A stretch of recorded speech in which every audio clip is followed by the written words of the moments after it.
Zhong Haiyuan, a teacher at the Zhongfengshen Primary School in Guangzhou City, was being detained because she supported so-called counter-revolutionist Li Julian. During the detention, she refused to admit any guilt.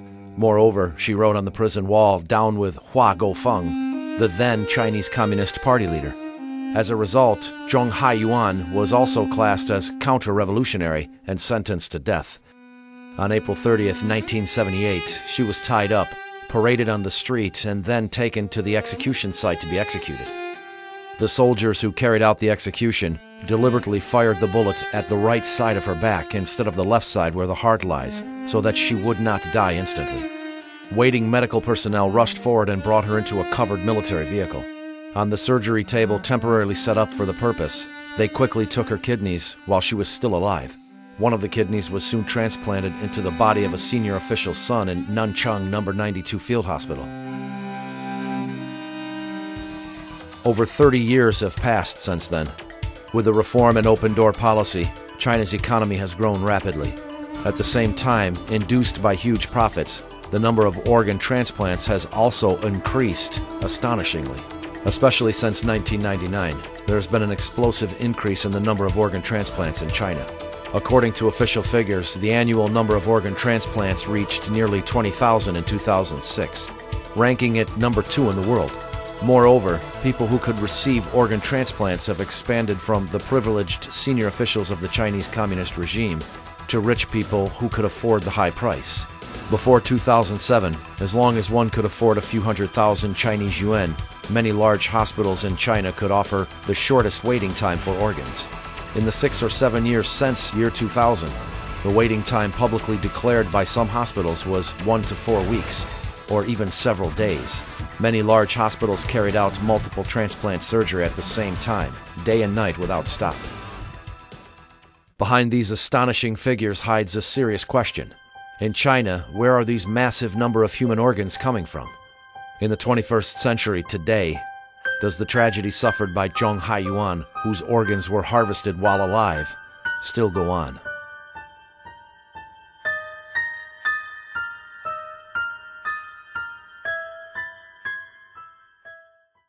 The United States is the largest organ transplant nation in the world. It has a well-established national database of organ donors and recipients. It also has a highly effective shared network for nationwide organ transplants. About 80 million people voluntarily agree to donate their organs after their death. At the same time, the number of organ donations from relatives is also very large. Even with a system like this, the average waiting time for organ transplants in the U.S. is still quite long. The heart, about 8 months. The liver, 26 months. And the kidney, 37 months. Why is this? Because the organs used for transplants must be from healthy people. Moreover, the organ's ischemia time during the transplant must be very short. The kidney requires less than 12 to 24 hours. The liver is 12 hours, while the heart is 4 to 6 hours. Therefore, unless they are donated from living relatives, the organs used for transplant can only be from healthy voluntary donors who have just died. Not only that, patients can only accept organs matching their blood types and tissue types. Take kidney transplantation as an example. According to National Kidney Foundation of the United States, the chance of getting a perfect match kidney from a non-relative donor is only 6.5%. Obviously, the probability of getting a suitable healthy organ is quite small. In China, due to cultural reasons as well as a lack of related legal safeguards, the number of voluntary organ donors is pitifully small. Up to September 2007, China had only 61 organ donors in total from brain death. Organ donation from relatives only accounts for 1.1% of total organ transplants there. Although legal and legitimate organ sources are very rare, large hospitals in China never seem to worry about sources of organs. The Oriental Organ Transplant Center used to claim on its website the average waiting time for a suitable liver is 2 weeks. On the application form for an organ transplant at the Organ Transplant Department of Shanghai Changjung Hospital of the 2nd Military Medical University, it once clearly wrote, the average waiting time for a liver transplant is 1 week among all patients. Established in 2003 and closed in September 2007, The China International Transplantation Network Assistance Center was an organ agency for foreigners. It was situated at the Organ Transplant Research Center of the first affiliated hospital of China Medical University in Shenyang, Liaoning Province. Through this agency, as for the kidney transplantation, it may take 1 week to find a suitable donor, the maximum time being 1 month. It further goes on to say, if the doctor discovers that there is something wrong with the donor's organ, the patient will have the option to be offered another organ donor and have the operation again in 1 week. China's Sanlian Life Weekly reported on April 7, 2006, about 98% of organ sources in our country are controlled by authorities other than the Ministry of Health. What are those authorities other than the Ministry of Health?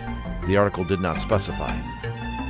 Before its closure, the Chinese International Transplantation Network Assistance Center disclosed even more astonishing information. The website's question and answer section contained the following set of questions and answers. Question: even if the organ transplant operation is successful, is the survival time after the surgery only 2 or 3 years? Answer: indeed, we often hear this kind of query, but this refers to the kidney transplant cases in Japan where organs were taken from brain-death corpses. In China, kidneys are taken from live bodies. This is completely different from what Japanese hospitals do. Question: is it possible to be infected with other diseases such as HIV or hepatitis after the kidney transplantation? Answer: it is not necessary to worry about that. The biggest problem with a kidney transplantation is the tissue match. Before the living kidney transplantation, we will examine the donor's renal function and leukocyte in order to assure the safety of the kidney. So it is more safe and reliable here than in other countries, where the organ is not from a living donor. The question-answer section disclosed a clear and explicit message. The organs are not from corpses or brain death victims. Instead, they are from living people.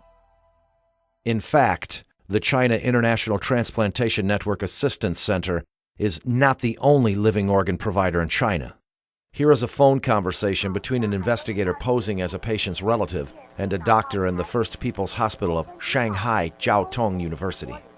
你好，你是肝移植中心，它的号码是多少？转接中，请稍后。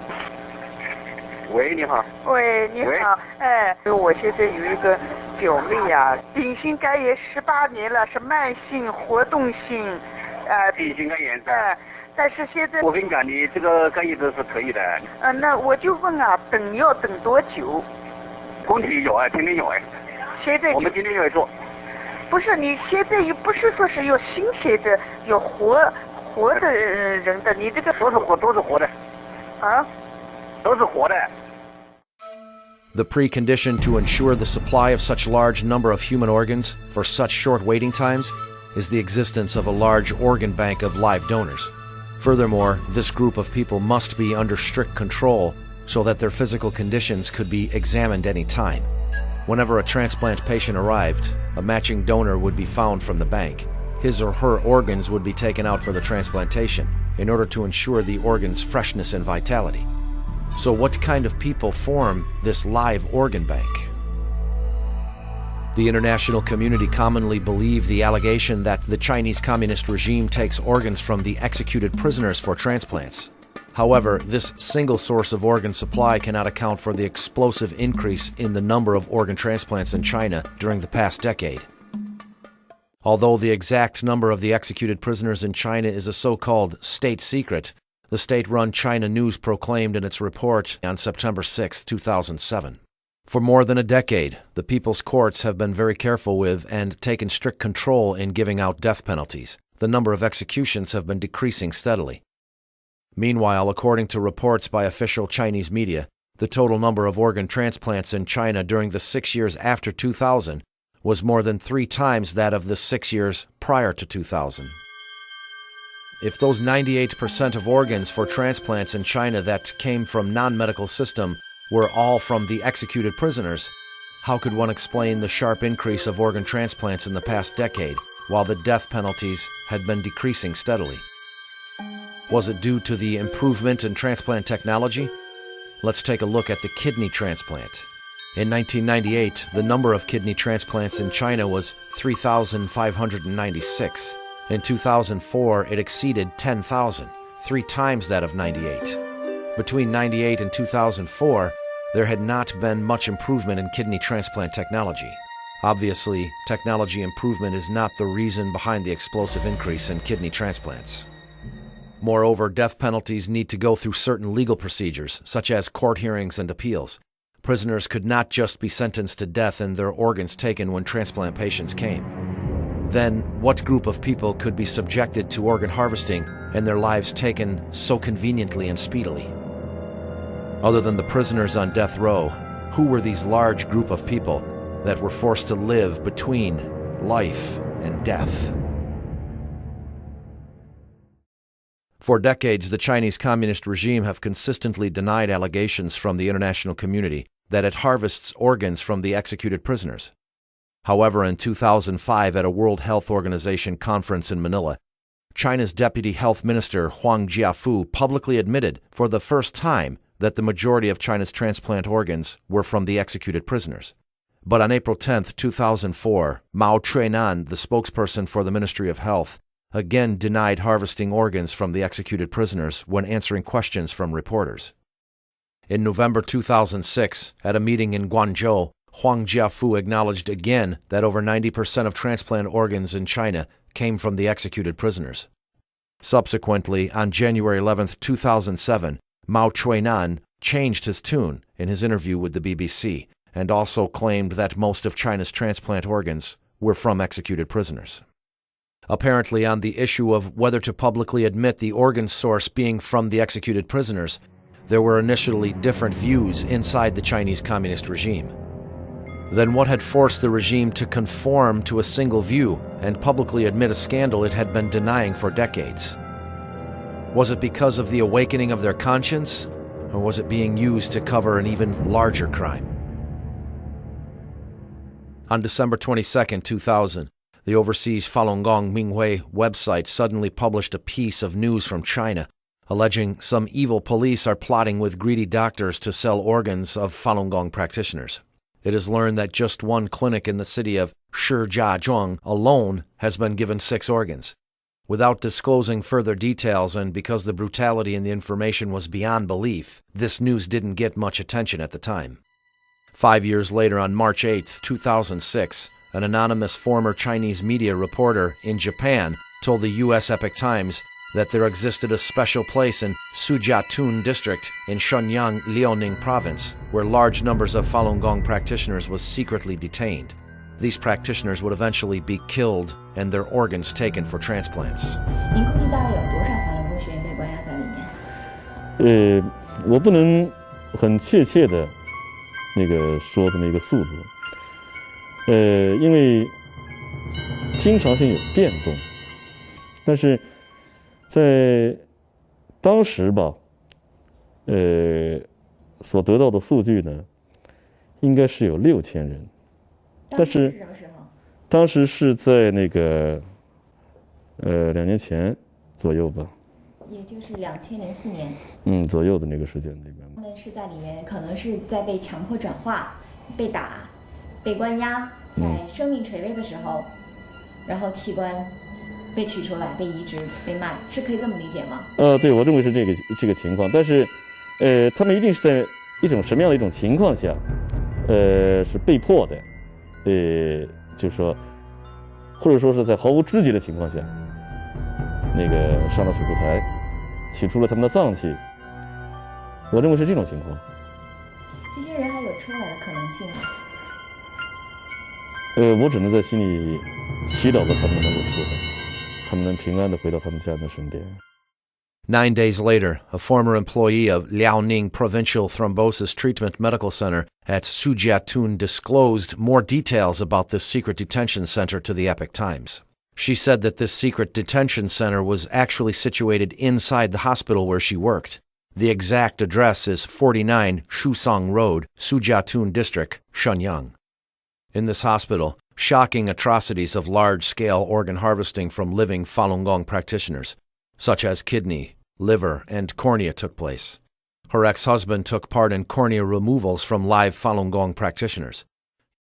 我的前夫曾经参与过摘除法轮功学员器官的手术，他是一名脑外科医生。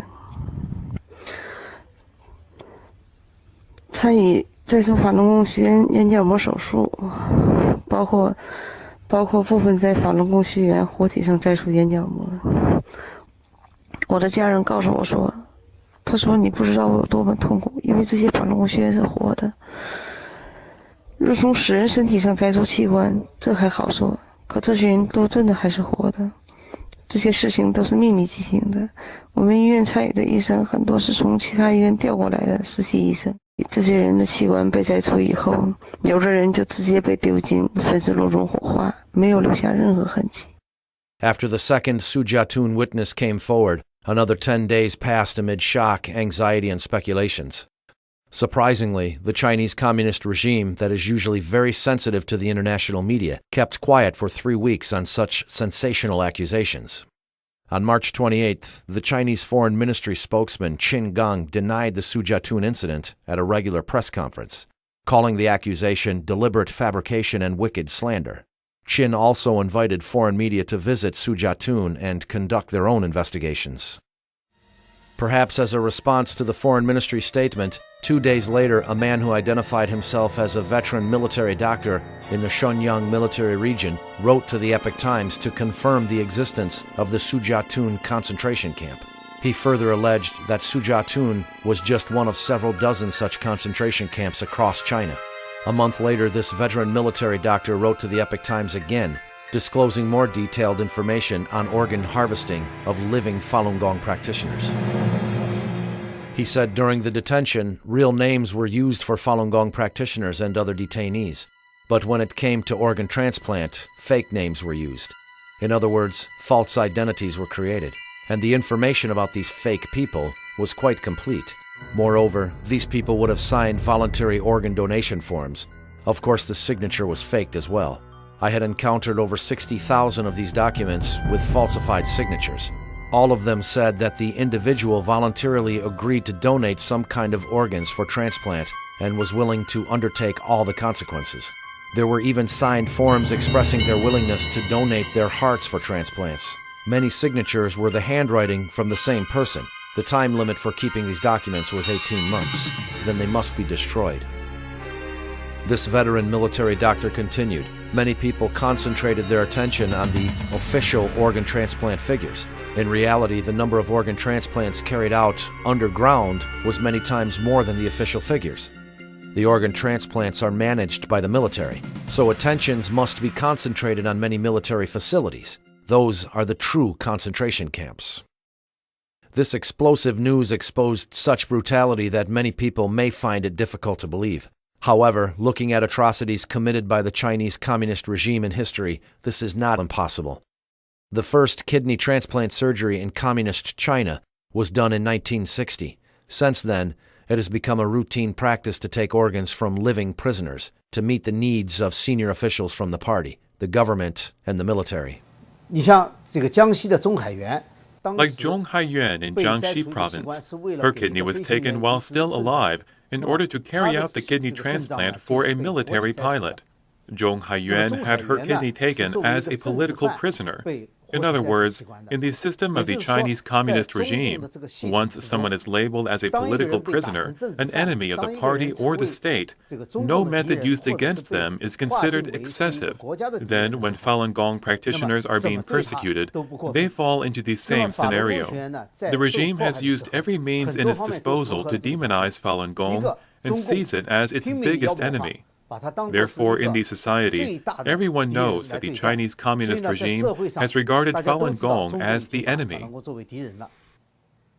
On October 9, 1984, the Supreme Court, the Supreme Procuratorate, Ministry of Public Security, Ministry of Justice, Ministry of Health, and Ministry of Civil Affairs jointly issued a document titled Temporary Provisions on Using Bodies and Organs of the Executed Prisoners. The document clearly stipulated that organs from 3 types of the executed prisoners could be used for transplants. The regulation provided legal backing for harvesting organs from the executed prisoners. More frightfully, it broke the moral bottom line of people involved, such as police and doctors.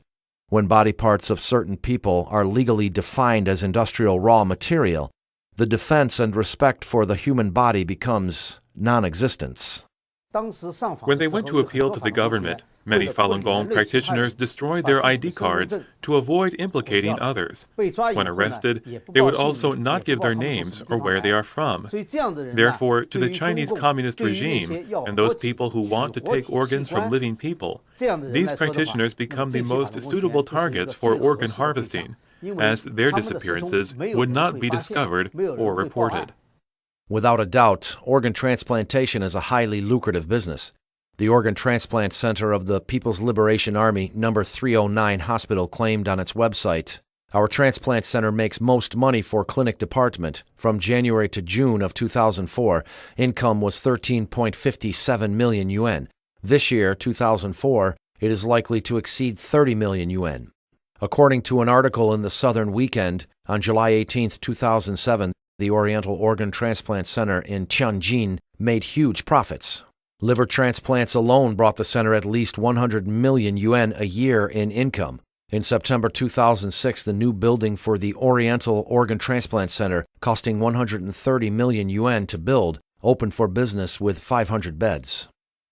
The explosive increase in China's organ transplants started with the persecution of Falun Gong in 1999. The Sujiatun incident and the inside information disclosed by a veteran military doctor from Shenyang made people realize for the first time that body parts from innocent Falun Gong practitioners might have become the raw material for this industry. After the Sujiatun incident came to light, representatives from the U.S. Embassy and the U.S. Consulate in Shenyang were given 2 guided tours of the Thrombosis Treatment Medical Center in Sujiatun, once accompanied by hospital officials, once by officials from China's Ministry of Foreign Affairs. After the visits, they issued a statement declaring that they found no evidence that the site is being used for any function other than as a normal public hospital.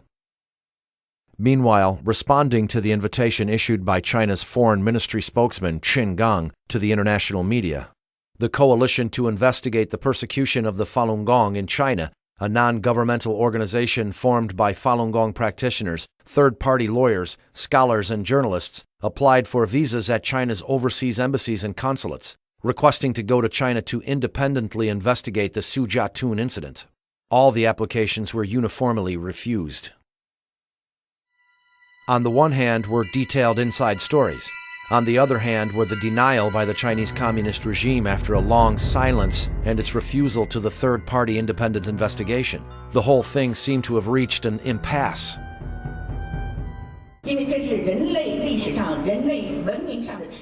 If the world turned a blind eye on such horrific and detailed allegations, it would be a disgrace to all of humanity. Even though the Chinese Communist regime set up many barriers to the independent investigation, people with a sense of justice did not give up. They expanded their focus from Sujiatun to the whole of China and were determined to find out whether the regime really harvested organs from living Falun Gong practitioners. On May 8, 2006, at the request of the Coalition to Investigate the Persecution of the Falun Gong in China, former Canadian Secretary of State for the Asia-Pacific region David Kilgour and renowned international human rights lawyer David Matas formed an independent fact-finding team to investigate the allegations that the Chinese Communist regime had been harvesting organs from living Falun Gong practitioners. On June 2nd, the 2 investigators sent a letter to the Chinese embassy, inquiring about the terms of their entry into China to carry out a truly meaningful independent investigation, free from the Chinese government surveillance. On June 23rd, the Chinese embassy in Canada rejected Kilgour and Matas' visa applications. However, one person did succeed in entering China. He was Mr. Edward Macmillan Scott, Vice President of the European Parliament. From the May 20th to the 24th, 2006, during his preparation for a Human Rights and Democracy report for the Foreign Affairs Committee of the European Parliament, Mr. Macmillan Scott went to Beijing and met various officials, including European Union delegates, public figures, as well as 2 Falun Gong practitioners from Beijing, Niu Jinping and Cao Dong. Cao recounted to him what he witnessed in the jail. Cao Dong is in his 30s. He'd been a prisoner in northern China, and he gave a very nervous, understandably, very nervous report of what he had seen in that prison, I asked him whether he was aware of the practice of what is known as organ harvesting, which is taking body parts from prisoners to order, in effect. This is a trade which is run by the People's Liberation Army for profit. And he said he could only tell me that he had a friend, another Falun Gong practitioner, in the prison in northwest China. And the friend disappeared one day. And the next time he saw him was his body, the friend's body, in the prison hospital with holes where body parts had apparently been removed. And so after the meeting I had with these former prisoners, they were all arrested. Cao Dong was later convicted of meeting me, a vice president of the European Parliament. Just because of meeting Just you? because he met me. And he was sentenced to 5 years in prison, and he remains in prison now. The investigation continued with more people joining in. Among them were Dr. Kirk Allison, Associate Director of the Program in Human Rights and Medicine at the University of Minnesota; Ethan Gutman, Adjunct Fellow at the Foundation for the Defense of Democracies; and his assistant, Li Shai Lamish. They both formed independent investigation teams looking for witnesses around the world. They interviewed Falun Gong practitioners who had been imprisoned by the Chinese Communist regime and searched for recipients of organ transplants in China, the organ intermediary agents, and also doctors involved in the transplant surgeries. The first thing people wanted to know was the experience of Falun Gong practitioners who had been imprisoned by the Chinese Communist regime. What did they see? What did they hear? And what did they experience personally? Without exception, the practitioners they interviewed all talked about torture, brainwashing, the threats, and also the repeated and especially careful health checks and blood tests. Falun Gong practitioner Gan Na, who now lives in Toronto, Canada, was one of the 34 Falun Gong witnesses in the investigative report by David Matus and David Kilgore. Gan Na was from Beijing and used to be a customs official at the Beijing airport. When she was detained for the third time in the Beijing Xinan female labor camp, she was subjected to blood testing, X-ray, ECG, and cornea examination, etc. 那当时我就感觉很奇怪啊，劳教所的那些警察根本就不把我们当人看，那么给我们去做这种全面的体检，我就感觉很奇怪。Falun Gong practitioner Zhang Yijie, who used to work at the Ministry of Foreign Trade and Commerce, had been detained 7 times. The last time was in June 2001. She was detained in the Beijing female labor camp. 原来我们部里边每半年都要给干部查体一次，那么就像这种常规的肛宫化验，一般的都是那种通常的那种小玻璃管，也就是那量都是一样的。那么我觉得就是在劳教所时候抽血的时候，我觉得量比平时要多，要大得多，而且我们都说怎么抽这么多。Falun Gong practitioner Zhou Yuan was from Guangzhou. She was illegally detained in the Guangzhou Chateau female labor camp for 22 months from January 2000. After that, she was arrested again and forced to go through all 5 different brainwashing classes in Guangzhou. 转到最后一个洗脑班，因为没有别的肯收的时候，就转到就是因为我本身属天河区的嘛，就天河区那个洗脑班把我拿回去了。就是那个医生就专门带我到医院去检查很详细。检查得很详细，还有那个脑电图什么，当然抽血那是必然的啦。当时令我觉得很奇怪的就是做那个心脏那心脏的检查，他们做得非常非常的仔细。结果后来又带我去检查，然后检查完了以后，他觉得又要带我再去做那个心脏彩超，所以那时候我就说我心脏也没问题，他们为什么老是在我这心脏上面做文章？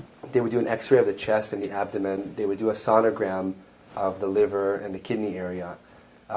They would do a very large blood sample, and sometimes they would take the blood out and put them in 8 different tubes, which suggests that they're doing tissue typing, that is, testing for diseases, any diseases that would make their organs unusable, also trying to see whether there is a proper blood type and tissue type match for a potential recipient of the organ. Then they were also doing a lot of urine samples to see the health of the kidney function. On the one hand, Falun Gong practitioners were tortured inhumanly. On the other hand, there were these strange health checks and blood tests. Many Falun Gong practitioners were puzzled with these self-contradictory behaviors. More strangely, the doctors who carried out these health checks were not interested in treating injuries. They were only interested in healthy people. 我在劳教所的时候就生生的被他们毒打迫害，就是致使2个膝盖和腰就是受了重伤。那么在劳教所的时候，我的膝盖有几次就是那个伤痛复发，肿的就像小孩头一样。那么那个就是在班长啊和那个包夹几次的跟那个干警要求下，他们都不带我上医院的。Here, what we're told, for example, in Masanjia, when the women were taken into Masanjia labor camp, and they went into the hospital clinic to check their health, if somebody came in on a stretcher, that is, they were lying down from torture, they'd already been beaten in the detention center or in Masanjia, then the doctors would look at them and just wave them away. So if they were visibly injured or sick from torture, they would not be interested at all. They wanted young people, healthy people, and the more healthy they were, the more comprehensively they checked them. They did repeated blood tests and urine samples to see how they could use their organs.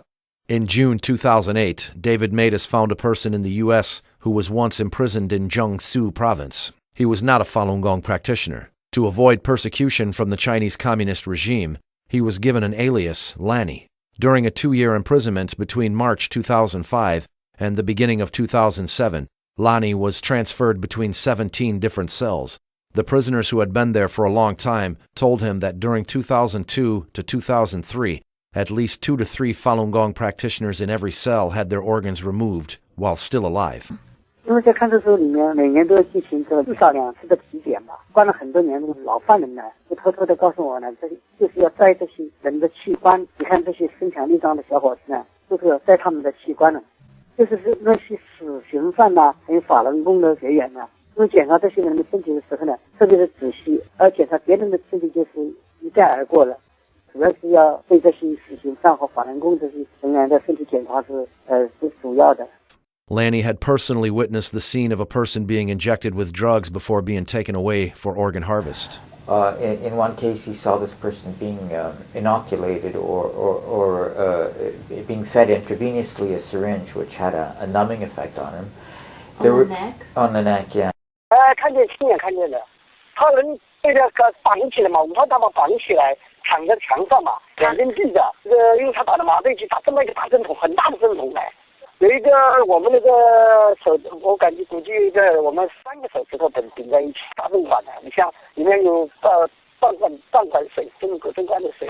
然后我们去的时候看到他是有半管针管，等到我们急诊回来，这个针管水没了嘛，他这个人就倒在倚在那个墙上嘛，闭着眼睛嘛。There was this white hospital van that was sitting outside all the time.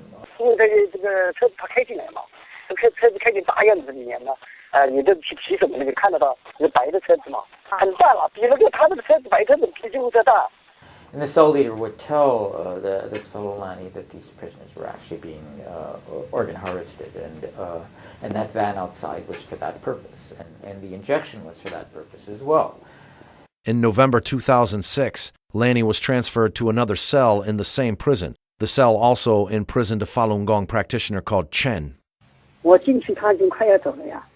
跟我待没多久了，跟别人待的时间长，他不是规矩打了打得很重了，他腿也打断了，才坐不起来，腰也打坏了，然后看得很那个呼吸很困难的，打到最后就把他拖出去了，就没有了。好了，这个人。The cell leader was basically the same routine he'd seen for the prisoner sentenced to death. That somebody come and blood tested him, there was a syringe put in his neck, that the people in white clothes had come to fetch him, that there was a hospital van outside. 后来他们这种人肯定就是被这个活摘器官的。华德法轮功其实在那个监狱里讲的人很多的呀，就是法轮功打的，就是活摘了，就是很多的人都是。因为活摘器官跟那个枪毙人，在监狱里都知道是清清楚楚的。没什么这个隐瞒的事情，好像在外面你们都不知道就是而已。 Witness Lani indicated that the purpose of police beating Falun Gong practitioners severely was sometimes for their organs. If a practitioner's blood and tissue type matched that of a patient who needed an organ transplant, then this practitioner became a target of severe beating. 他是看，就是说他看准了是这个人是那个病人所需要的人，他就打这个人。对他严格，他就对他特别严格，动手打啊，同时那个迫使你要跟警察闹翻的，所以从小闹翻开始就打你，打你然后你打了你不服气，你再闹再打了，打了几次的话你打伤，把你打到那个肋骨打断呐，腿打断呐。 The statement by witness Yu Xinhui in his interview with Ethan Gutman and his assistant Li Shai Lamish also confirmed what Lani described. For example, a man we interviewed in Bangkok, he escaped to Bangkok, his name is Yu Xinhui, and he was jailed for 6 years at Sihui prison in Guangzhou in the south. He said it was common knowledge among the prisoners that people were taken regularly whenever somebody needed an organ, when an official needed an organ, when some rich person needed an organ, that they were taken and removed from the prison. And sometimes the other inmates or the guards would threaten him and say, if you don't cooperate, we will kill you and we will sell your organs. 其实我们在监狱都知道，只要你死，或者说你还没死或者怎么样，其实你都要把你的器官搞定。 Yu Xinhui had experienced 3 health checks in the prison. The last one was in March 2005 under the close watch of the armed police. People in the prison also knew that there truly existed a name list. Every year, people on the name list would be taken away and would never come back again. Once a year, a bus would come in and it would sweep through their prison cells, and they would park right outside their building, and the policeman would come into their hallway, and they'd have a list of people, and they'd go in and ask for the person, check, okay, you this person, okay, just take your shoes, take a jacket, let's go. They would not even allow them to get their stuff. Go to the next room and find a person. It was very terrifying for them. They didn't know who was being taken, why, where they were going. And they just collected these people, put them on a bus. Sometimes it was 2 or 3 or 4 big buses full of people in the middle of the night, take them away. And these people were never seen or heard from again. From the Google online satellite map, Yu Xinhui pointed out to the investigators the parking locations in the jail for the coaches that were used to take away Falun Gong practitioners late at night. Among the witnesses interviewed by these 2 investigators, 15 of them were forced to go through these suspicious health checks and blood tests, like Yu Xinhui. And I mean, basically, if you're Falun Gong and you're in prison, you're on your way to being organ harvesting, as far as I can see. In order to obtain more direct evidence, overseas investigators made direct phone calls to a number of hospitals and transplant doctors to ask about the sources of organs. The callers presented themselves as potential overseas recipients or relatives of potential recipients. 哎，是宋主任吗？啊，您说吧。哎，他那个医生跟他讲，就是说这个肾源挺好，就是练法轮功身体都比较好。我们也会有，这个我们可能大概有，今年到目前为止，可能这样的有10几个这样的肾脏。喂，哎，请问是广州军区武汉总医院？哎，那你们这边的话，有没有可能就是法轮功这样的肾源，有没有可能有几个？ 法轮该用就用呗，是不是？你管他法轮功啊，是不是？哎，你好，你是中山医院对，是的，好，家长医治中心吗？对，是的。我是要咨询一下我的。那等会儿啊，我再一上来好吧？啊。喂。喂，你好。哎，你好，你是医生吗？你是哪里？你贵姓啊？我怎么称呼你啊？我姓沈，你姓沈啊？这个移植手术啊？可以做的。那要等多久啊？来了以后1个礼拜左右就可以做了。那但是这个提供的这个就是有健康有身体，那当然是好的了。给你提供的都是青少年，提供的这个法轮功的这种提供的这种，就是我们都是这种。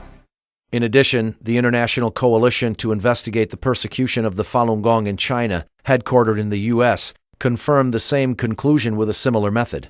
One example is between June and July 2007, an investigator from this organization established the connection, through phone calls, with a kidney intermediate agent at the Army's number 307 hospital. The communication lasted for several weeks, and the accumulated conversation's time amounted to several dozen minutes. 你就给我打听一下，以前呢，我跟你说过吧，以前就说我们这边跟你说实话是做过2例，知道吗？搞过这2例。2个法轮功学员的。对，搞过这2例。监狱里面呢，就说像法轮功搞过，我也跟那个什么以前那个大姐说过，是搞过。对。搞过就说现在呢，就说有点比以前来说有点难度比较大一点。你原来搞是在哪个地方搞的吧？是在那个西城。西城。那你现在还有一个呢？你这个东西呢，你怎么确定他是法轮功学员？这一点你了解过吗？怎么确定法轮功学员？到时候我们这边头上面有人会给你出现资料，知道吗？他会出资料给你，这你放心。那好。At the same time, when the above testimonies were obtained, the Israeli police solved a case that provided more direct proof for the allegation of organ harvesting from living Falun Gong practitioners. On July 31, 2007, the Israeli police arrested 4 men suspected of being intermediary agents for introducing people to go to Asia to have organ transplants. They made several $1 million from patients without declaring it. The arrested suspects were the CEO of Medict, Yaron Ishak Yodakim, and his partners.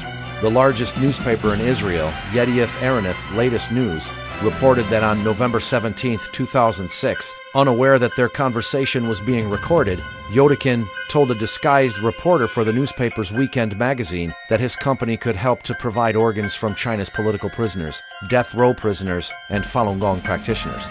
After the publication of this report, the Israeli authorities started a long investigation of him and confirmed the content of the report.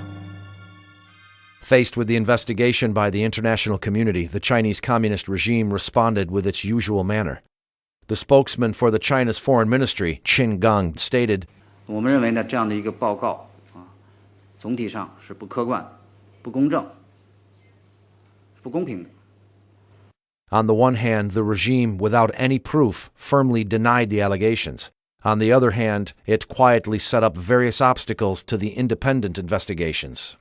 In August 2006, in Melbourne, Australia, Parliament member Victor Purton invited David Kilgore to give a speech in a forum.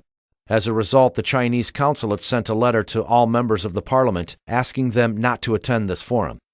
In September 2006, in Helsinki, Finland, the Human Rights Committee of the Finnish Parliament received a phone call from the Chinese embassy, asking them not to meet with David Matas. In May 2007, the Belenson Hospital near Israeli capital Tel Aviv organized a seminar about organ transplants. They invited David Matas to make a speech. The Chinese embassy exerted pressure on Israeli Foreign Minister and Health Ministry, demanding them to cancel the seminar or cancel the invitation to Matas. The websites of China's organ transplant centers also changed quietly. Many figures about the number of organ transplants and the waiting times were deleted or modified. Some websites disappeared completely. However, some of these original materials could still be found at their archived locations. Refined propaganda tools were also used by the Chinese Communist regime to respond to the investigations. Since June 2006, the independent investigative reports by David Matas and David Kilgore have received extensive attention in the international community. As a response, in June 2007, the Phoenix TV in Hong Kong, which is backed by the Chinese Communist regime, produced and aired a TV documentary titled An Investigation into David's Investigative Report. In this documentary, it used interviews with some officials and doctors named in the investigative report to deny the report's conclusion. The DVDs of this documentary were distributed by the Chinese Communist regime's overseas organizations. However, this documentary was full of flaws that just prove the authenticity of the investigative reports. One of the figures quoted in the Matas-Kilgore report was the data from the article, "The Organ Transplants Need to Set a High Threshold," published in China's official health news in 2006 from its interview with Shi Bingyi, committee member of the organ transplant branch of Chinese Medical Association. Shi Bingyi stated there were over 90,000 various organ transplants in total done in China. Just last year alone, about 10,000 kidney transplants and 4,000 liver transplants were carried out. However, in the interview by the Phoenix TV, Shi Bingyi categorically denied that he had mentioned such figures. 我没有说过这样的话，为什么？因为我头脑里就没有这样的数字，我没有过非常详细的调查哪一个时间段是多少例，我没有这样的数字，所以我也不可能说。Shi Bingyi's original statements quoted in the David's report can still be found on the internet. Moreover, the article was reprinted by many other Chinese domestic media. Similar organ transplant statistics given by other experts from the organ transplant branch of Chinese Medical Association are also commonly available in China's government and media websites. Another kind of evidence used in the Matus and Kilgore report is the recording of the telephone conversations with large number of medical doctors in China. Among the doctors contacted, many of them admitted to have used organs from Falun Gong practitioners. Dr. Liu Guaoping from the Guangxi Ethnicities Hospital was one of the doctors who were investigated. Phoenix TV interviewed Dr. Liu Guaoping.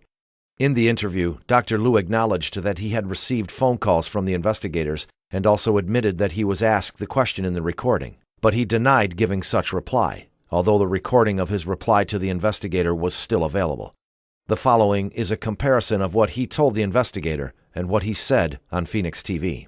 他问我那边是不是用的是法轮功的那些器官，但是我告诉他，我说我并没有参与这方面的手术，不知道他们器官是怎么来的，这方面我没办法回答他。Here is what Dr. Liu told the investigator on the phone. 那你的这个同学有没有跟你说过，他们做的这些都是几种法轮功的，是不是啊？这有些是法轮，有些是家属捐献的。那现在就是说，我想找这种给我的孩子找这种法轮功的，你估计他能帮我找到吗？肯定能够找到。能找到啊。Dr. Liu also said on Phoenix TV. 他在这个报告里面说，你们以前用的法轮功供体是从监狱里面还是从看守所里面拿来？他里面说我的回答是从监狱里面拿的，但是当时我的回答并不是这样，我的回答是我们医院没有这种资质，我本人也没有这种资质，所以不可能拿任何器官。Here is the recording of the phone conversation with the investigator. 就说你们以前用的就说是从哪里找？是看守所还是到这个监狱呢？监狱里面找的。监狱里啊，他那种就是都是那种健康的法轮功是吧？健康的法轮功。对，肯定是要学好的才能做完，因为这种东西做了要保证质量的。On Phoenix TV, Dr. Liu also said. 还有第二个问题是，他说：“那你们都要到监狱里面自己去挑选吗？”他当时说我的回答是对，肯定说要去挑选的。这个问题当时根本都没问到，没有那回事。Was Dr. Liu asked that question by the investigator? Here's the recording of the phone conversation. 那是都要像你们都要到监狱去自己去挑选是吧？对，肯定挑选。那挑选如果他不让你抽血怎么办？他肯定会让。他怎么会让呢？有法典在里面的，你怕什么？这东西都用不着你们担心的。不是问题。他会，我知道，他知道会是给他这个取器官移植吗？他会知道吗？不知道啊。他不知道啊，就是那就不让他知道是吧？知道他就不让抽了是吧？对。那怎么说服让他说他说你抽血干什么？那你怎么讲呢？哎呀，这个他们会有办法，这个不是你担心的问题。I mean, it was actually interesting for me to see the video they put out or to see the response they put to NOAC because, I mean, this kind of silly response, in a sense, is a vindication. It's a reaffirmation. I mean, if the best that they can do is contradict what's on their, I mean, deny what they put on their website or deny what we have on tape, and obviously, I think we're onto something. With more and more evidence being reported, many governments and international organizations started to express serious concern about the organ harvesting of Falun Gong practitioners in China. In November 2008, the United Nations Committee Against Torture held its 41st session in Geneva. The summary report by the committee specifically demanded the Chinese government to explain the massive increase in China's organ transplant surgeries since the start of the persecution of Falun Gong and the unexplained source of the huge organ supplies. It also demanded the Chinese government to carry out an immediate investigation into the issue, prosecute and punish all personnel involved. In fact, the revelation of this atrocity was originally from a small incident which occurred on the operating table when removing an organ from a living Falun Gong practitioner. On April 13, 2006, the female witness of the Su Jiatun incident, the wife of a doctor who was involved in removing corneas from living Falun Gong practitioners, told the following true story in the form of a recording at the press conference in the U.S. National Press Club. 我丈夫有记日记的习惯，他的日记里有一篇日记是这样写的：当这个病人昏厥之后，他用剪刀绞开这个病人的衣服的时候，从衣服的口袋里掉出来一包东西，他打开一看是个小盒子，里面有个圆的做法轮的那个护身符，上面有个纸条，写着祝妈妈生日快乐。祝妈妈生日快乐。我丈夫受了很深的刺激。This Falun Gong practitioner whose organs were removed while unconscious would never know that this small incident which occurred at the point of her death awakened this doctor's conscience, leading to the revelation of this atrocity. However, to end this evil atrocity completely, we need an awakening of many more people's conscience. This unprecedented enormity has placed many innocent lives between life and death. Faced with this crime, each person's choice would place the conscience of humanity between life and death.